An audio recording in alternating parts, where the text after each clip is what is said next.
3 years ago, I almost killed my company by being too smart. We're trying to develop something to replace plastic, and this something was based on mushrooms. We're replacing polystyrene foam, polyurethane, LDPE, EHDPE, whatever you choose. It was looking actually really great in the lab, even in a small production, it was really good.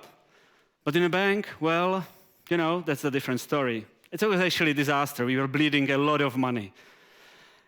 So one afternoon, after one more failed test, I stuck in our warehouse, sitting there with a small piece of polystyrene, the exact thing we're trying to replace.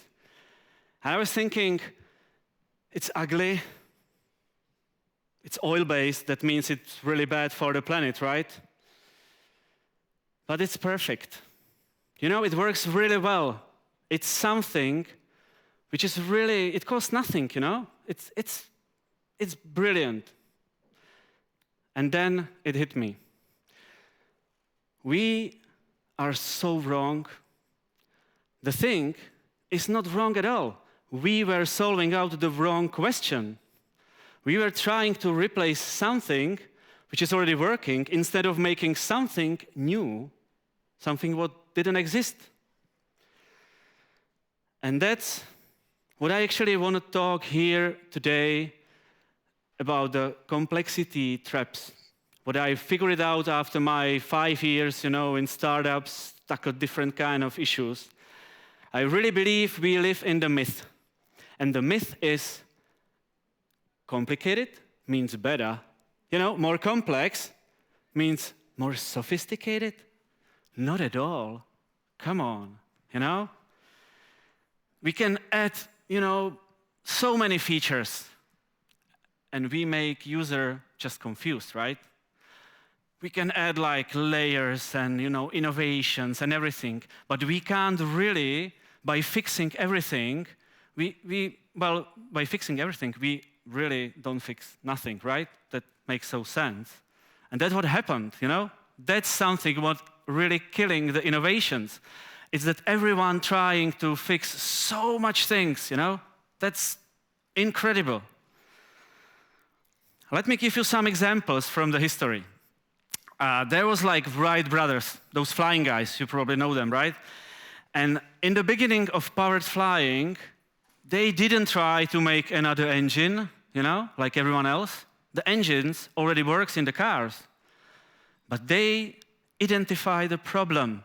They really think, and they found what's missing, and that was controls. So they actually make steering in the air, or for the plane in the air, and that's why they won. That's the thing. They found the missing piece, you know? Or I'm sorry for the next example because it's kind of a cliche, but it's an important one. And we all, at least 50%, are using that or whatever. You know, the iPhone. Do you remember that time where was even like a whole keyboard on the phones, you know? Even like multiple screens and a lot of menus, a lot of settings we don't even understand. And that guy, you know, he removed everything for one screen, one button, that time, like one. Wow. You know, that's the bold decision. But it's also that he decided to do so. He identified that there is something what is not needed. That's the thing. It's missing in many of the innovations, you know? We have to identify what it's, you know, what is not needed. Okay, the last one, it's us. We try and really replace every plastic. And then, since we identify the problem and we identify what the plastic can do, and we can disappear in 30 days, you know, in a nature, in a compost, just turn to the soil, we found, yeah, that's it, you know. We can't really beat the plastic at the plastic, you know. So we start to adapting all those like FIFOs, that means like first in, first out, that means, you know, kind of strategy, how to organize the storage room.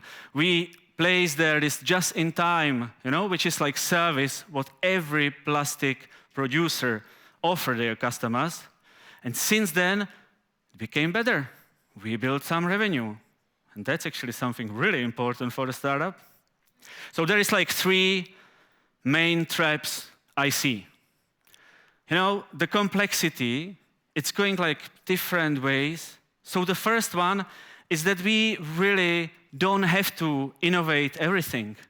There is so many things already working so well that, for instance, as we spend like 8 months, trying to rethink isolation for the buildings, like thermal isolation, doesn't make any sense. There is already even eco-friendly solutions on the market, And our solution was actually eaten by insects. How clever we are, huh?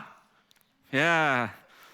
Okay, there is another trap, and that's the feature race. I met once in one conference, there was a startup who pitched an app, doesn't matter and the app they were pitching so proudly that there is like 47 features in the app.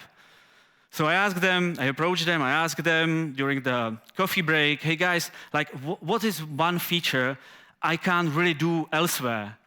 And the answer was very obvious, like, it's not about that. It's like you don't leaving the, our blah, blah, and you stay in the app. And I was like, come on, I already have my apps, and I like them. I don't want to stuck in one I don't know.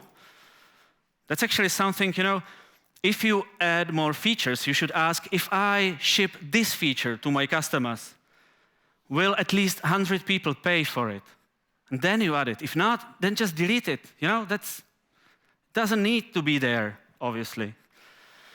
Okay, the last one I see, it's that some projects really building the rocket ships to cross the street.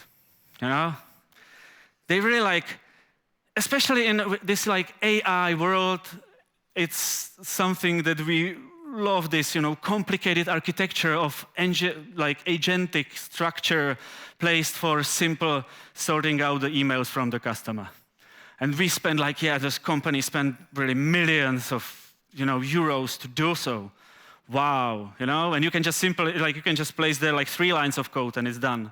But no, we love So don't really build up the rocket if you are not need to be on the orbit. Because when you build a rocket to cross the street, you end up in the orbit. And that is really complicated to get back. So it's just, crosswalk. That's what you need. 3 lines of code, simple solution. It's also the question, you have to identify those simple solutions. So I'd like to leave you with the most important question I found in the history of our project. One, it's you have to identify what's actually the one problem that if you solve it, everything else became easy and unnecessary. One problem, if you solve it, everything else became easy. And the second question is very obvious. Is there someone who already solved it well enough? So if you identify the problem and the answer for next question is no, then you found your scalpel, And I like you to ask yourself, we all have this Swiss Army knife over there, right? How many times during the day you have this thing in your hand? And how many times during the day you have the normal knife? Just ask yourself, billion features. That's the thing. So what I'm trying to say here is that, complicated, it's easy. Everyone can add more features. Everyone can add more layers, buttons.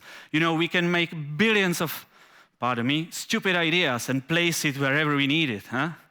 But the simple is hard. That's the thing, So again, complicated, it's easy. Simple is hard. And that's what's been. Thank you.